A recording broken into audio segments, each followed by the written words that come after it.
Bonjour à tous. Cette semaine devait être un moment crucial pour la neutralité carbone de notre continent. Un an après avoir voté cet objectif ambitieux, avec un point d'étape de réduction de 55% de nos émissions en 2030, nous devions nous prononcer au Parlement européen sur les mesures permettant d'arriver à ces objectifs. Une grande avancée d'abord, avec la fin des ventes de véhicules thermiques pour 2035. Les voitures, je le rappelle, représentent 12% des émissions de CO2 dans l'Union européenne.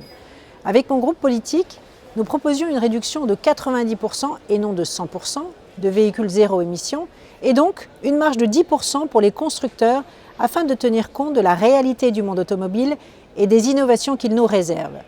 Ce n'est malheureusement pas ce qui a été voté. Le résultat, c'est une obligation de 100% de véhicules zéro émission en 2035 avec une exemption pour les voitures de luxe. En somme, la Clio c'est non, la Ferrari c'est oui. Quel symbole négatif pour nos classes moyennes. Nous aurions également dû soutenir un ensemble de mesures face à l'urgence climatique.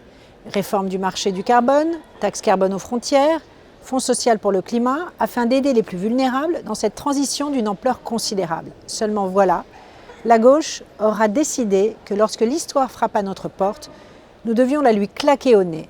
Parce que nous défendions des mesures d'adaptation pour notre industrie, parce que nous voulions que ces industries baissent leur niveau d'émissions tout en restant sur notre continent, au lieu de baisser nos émissions grâce à délocalisation, la gauche a voté contre ce paquet. Une alliance d'ailleurs honteuse entre socialistes, verts, extrême gauche et extrême droite aura mis fin à ce vote, nous obligeant à prendre un sérieux retard face au changement climatique. Ce vote montre d'ailleurs, s'il fallait encore le démontrer, que l'extrémisme de la NUP, allié à celui du RN, ne sera jamais porteur de solution.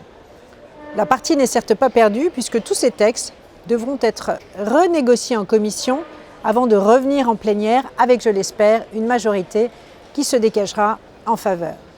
Mais quel symbole envoyons-nous au reste du monde, à notre jeunesse, aux forces vives de notre continent qui voient au quotidien les effets du changement climatique?